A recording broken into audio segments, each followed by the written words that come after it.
കുട്ടികളിലേക്ക് മുതിർന്നവരിലേക്ക് കാലുവേദന കാൽസ്യക്കുറവൊക്കെ വരത്തില്ലേ? അപ്പോൾ അത് മാറാനൊക്കെ ആയിട്ടുണ്ടല്ലോ നിങ്ങളിതാ ഈ ഒരു രീതിയിൽ കാൽസ്യം താള് ഇത് കണ്ടിട്ടുണ്ട് നിങ്ങൾ കാൽസ്യം താള് ഈ ഒരു താള് നിങ്ങളിതാ ഈ ഒരു രീതിയിൽ തോരൻ വെച്ച് കൊടുക്കുകയാണെങ്കിൽ കുട്ടികൾ കഴിക്കാത്ത കുട്ടികളും ഈ ഒരു രീതിയിൽ തോരൻ കഴിക്കും കേട്ടോ. കാരണം അത്രയ്ക്ക് ടേസ്റ്റ് ആയിട്ടുള്ള നല്ലൊരു തോരനാണ് ഇത്. കാൽസ്യം താളെന്നൊക്കെ അറിയപ്പെടുന്ന ഒരു ചീരയാണ്. ചേമ്പൻ താളെന്നൊക്കെ അറിയപ്പെടും. ഒട്ടും തന്നെ ചൊറിച്ചിലില്ലാത്ത നല്ലൊരു അടിപൊളി താളാണ്.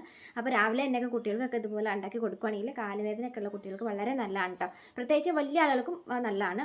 മസിൽ പെയിൻ ഒക്കെ മാറാൻ കിട്ടും, അത് നല്ലതാണ്. അപ്പോൾ ഈ ഒരു താളിൻ്റെ തണ്ടും ഇതിൻ്റെ ഇലയും നമുക്ക് എടുക്കാം. അപ്പോൾ ഈ ഒരു ഇല നമ്മൾ കഴുകി എടുക്കുമ്പോൾ എന്ന് പറയുമ്പോൾ ഈ താളിൻ്റെ ഇലയുടെ മുകളിൽ ഒരു വെള്ളപ്പൊടി പോലെ ഉണ്ടാവും. അപ്പോൾ അതൊക്കെ ഒന്ന് നന്നായിട്ട് കഴുകി കളഞ്ഞ് തണ്ടും ഇലയും കൂടെ അരിഞ്ഞെടുക്കുക. വേണമെങ്കിൽ നമുക്ക് അതിൻ്റെ കൂട്ടത്തിലേക്ക് വേണമെങ്കിലോ വേറെ എന്തെങ്കിലുമൊക്കെ ചീര എന്തെങ്കിലുമൊക്കെ ഉണ്ടെങ്കിൽ അത് മിക്സ് ചെയ്ത് അരിഞ്ഞെടുക്കാം കേട്ടോ. ഇനി നമുക്ക് ഉള്ളി ഒന്ന് അരിഞ്ഞ് മൂപ്പിച്ചതിന് ശേഷം അതിലേക്ക് ഒരു മുട്ട ഇതുപോലെ ഒന്ന് ചിക്കി കൊടുക്കുകയാണെങ്കിൽ കുട്ടികൾക്ക് നല്ല ഇഷ്ടപ്പെടും കേട്ടോ. കാരണം നല്ല പ്രത്യേക ടേസ്റ്റ് ആയിരിക്കും.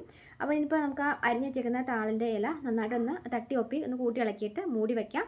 ഇനി നമുക്ക് അതിലേക്ക് കുറച്ച് തേങ്ങയും പച്ചമുളകും അതുപോലെ കുറച്ച് മഞ്ഞൾപ്പൊടിയും കൂടെ കൂടിയിട്ട് ഒന്ന് ചതച്ചതിന് ശേഷം നമുക്ക് ഇതുപോലെ ആ ഒരു കൂട്ടിലേക്ക് നമുക്ക് നന്നായിട്ടൊന്ന് കൂട്ടി ഇളക്കി മിക്സ് ചെയ്ത് തട്ടി ഒപ്പി വെച്ചിട്ട് നമുക്കൊന്ന് മൂടി വെക്കുവാണെങ്കിൽ ഒന്ന് ആവിയിൽ ഒന്നും കൂടി സെറ്റായിട്ടിരിക്കുമ്പോൾ നല്ല ടേസ്റ്റാണ്.